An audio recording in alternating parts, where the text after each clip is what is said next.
Hola, mi nombre es Osvaldo Mota, abogado y profesor en el Tecnológico de Monterrey. En esta cápsula hablaremos de la integridad pública y privada en la normativa vigente en la materia. Bienvenidos y bienvenidas. Como ya viste en módulos anteriores, la integridad pública y privada comparten características en común, ya que en ambos casos se busca el cumplimiento ético y las buenas prácticas a efecto de evitar conductas deshonestas o corruptas. Ahora que ya conoces un poco más acerca de estos temas, mi objetivo es que conozcas cómo se aborda la integridad en los diversos instrumentos y normativas internacionales y nacionales. Y sobre todo, que puedas entender cómo les puedes emplear en beneficio de la sociedad. A través de la integridad hacemos las cosas bien. Los diferentes países en el mundo buscan luchar contra la corrupción, promover el respeto a los derechos humanos y la implementación de buenas prácticas en el sector público y privado. Esto a través de la creación y aplicación de diferentes normativas, instrumentos internacionales, tales como la Convención Interamericana contra la Corrupción. A través de esta convención, emitida por la Organización de los Estados Americanos, se busca prevenir, detectar, sancionar y erradicar los actos de corrupción en el ejercicio de las funciones públicas.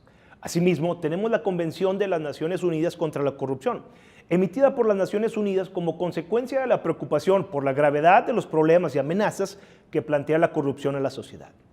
Esta convención busca fortalecer las medidas para prevenir y combatir más eficaz y eficientemente la corrupción en el sector público y privado, así como que sus estados partes incluyan la responsabilidad penal y administrativa de las empresas en su normativa interna. Asimismo, contamos con el TEMEC, el tratado celebrado entre Estados Unidos de América, Canadá y México.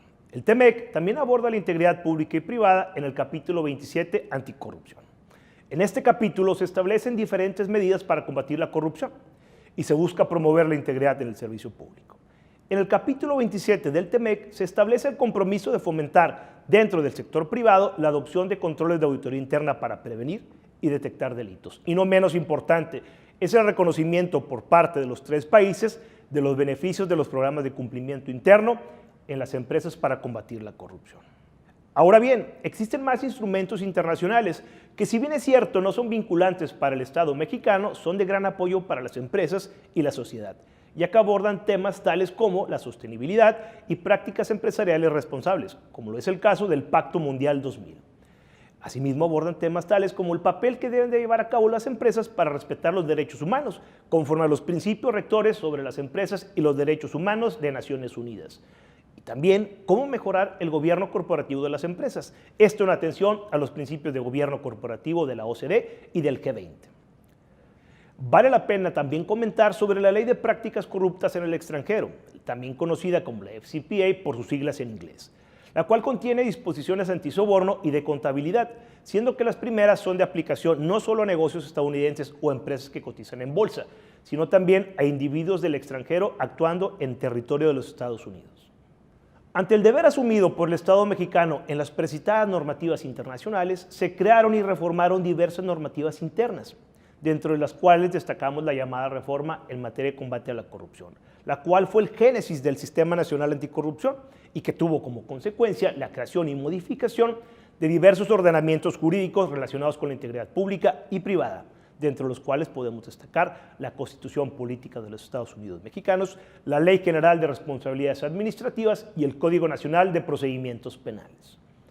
Pero, ¿cuáles fueron las consecuencias de las reformas a estas normativas internas? Primero, que la potestad sancionadora del Estado ya no solo abarcaría servidores públicos, sino que también abarcaría la responsabilidad penal y administrativa de las empresas. Y segundo, que se establecieron diversos mecanismos para la prevención, detección, mitigación y eliminación de riesgos penales y administrativos de las empresas, tales como la política de integridad y los programas de cumplimiento. Comencemos viendo cómo se regula la integridad en materia de responsabilidades administrativas conforme a la Ley General de Responsabilidades Administrativas. Dentro de las reformas en materia al combate a la corrupción, una de las de mayor trascendencia fue la que corresponde al artículo 109 de la Constitución Política de los Estados Unidos Mexicanos, ya que en su fracción cuarta se introduce por primera vez en nuestro país la facultad del Estado mexicano de sancionar administrativamente a los particulares que intervengan en actos vinculados con faltas administrativas graves. Pero ¿qué debemos de entender por particulares? A las personas físicas y morales. ¿Y cuáles son las faltas administrativas graves en que puede incurrir un particular? Esto va desde el soborno, participación ilícita en procedimientos administrativos, tráfico de influencias, utilización de información falsa, obstrucción de facultades de investigación, colusión, uso indebido de recursos públicos y contratación indebida de servidores públicos.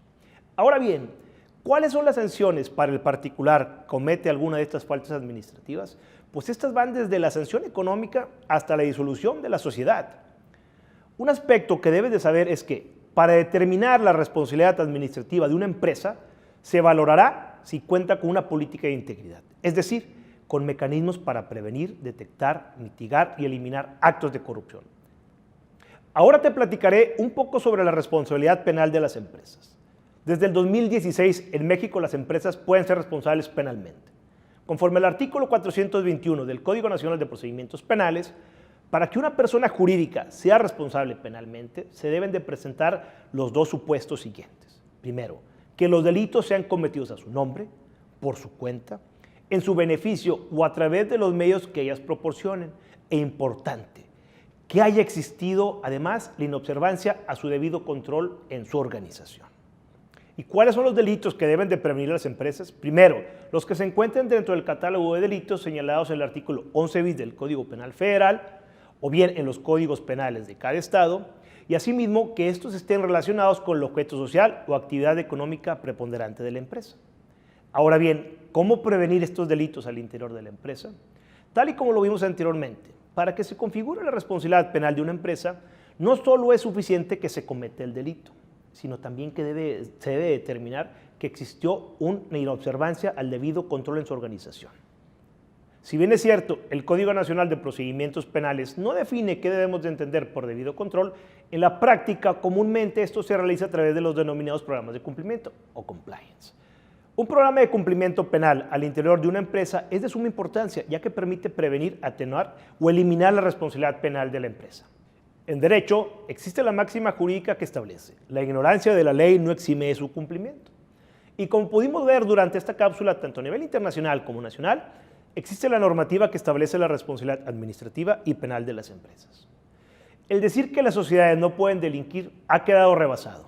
Y como bien lo dijo el jurista austriaco Franz von Liszt, quien puede concluir contratos fraudulentos o usurarios.